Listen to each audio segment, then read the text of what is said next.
कड़ा सुरक्षा भितर राज्यर विभिन्न स्थान में होता स्ट्रंग रूम को जाऊँगी युक्त 2 प्रश्नपत्र पूजार्चना पर भुवनेश्वर उच्च माध्यमिक शिक्षा परिषद स्वतंत्र गाड़ी बाहरी 14टी रूट्रे प्रश्नपत्र पठा जाउछि। सुरक्षा पे एथिरे बंधुकधारी पुलिस को मध्य मुतयन करा जायछि। गाड़ी रे जीपीएस लगा जायछि। चलित वर्ष 211टी परीक्षा परिचालना हब मध्य करा जायछि।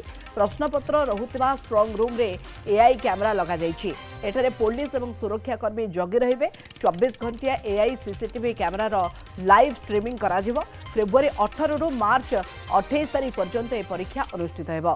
केन्द्र में पर्यवेक्षक परीक्षा निरीक्षक और जिला प्रशासन प्रतिनिधि उपस्थित में प्रश्नपत्र खोल प्रश्नपत्र पैकेट गुड़िक अठा द्वारा सिल होता लफाफे केन्द्र सुपरिटेडेट कि डेप्यूटी सुपरिटेडेट माध्यम परीक्षा हल को पठाଯିव। परीक्षार्थी मान प्रश्नपत्र बंटन पर बड़का प्रश्नपत्र गुड़िक लफाफा भितर सिल कर रखाजिव।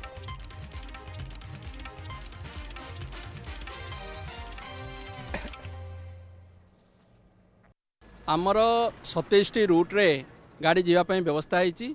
आज आसंता काली ए गाड़ी गुड़िक विभिन्न आमर परीक्षा परिचालना केन्द्र गुड़ी को जीवे प्रश्नपत्र सह एवं सबुठी आमर एआई कैमेरा रो व्यवस्था कराई। कौन प्रकार संदेहजनक दृष्टिगति आमर दृष्टिगोचर हेले ताहले से दिगरे विहित कार्यानुष्ठान ग्रहण कर कहीं आमर ये कमांड सेंटर मध्य सीएचएससी तरफ खोल जाइए एवं आउ सबुजाक बस जो थे आमर गाड़ी गुड़िक जाऊँगी प्रश्नपत्र नहीं से जीपीएस व्यवस्था प्रथम थर पाई करा जाइछि। एवं एठी मध्य से गुड़िकर गतिविधि आम ट्राक करूँ कौटा कुआड़े जाऊँगी एवं न जाऊँगी। एवं आजिका दिन में आम 14टी गाड़ी पठाऊँ एवं काली आउ बाकी 13टी गाड़ी जीवे एवं जो 14टी गाड़ी जाऊँच आज मुख्यतः उपांतवर्ती जिला मानक उपरे आम फोकस करूँ।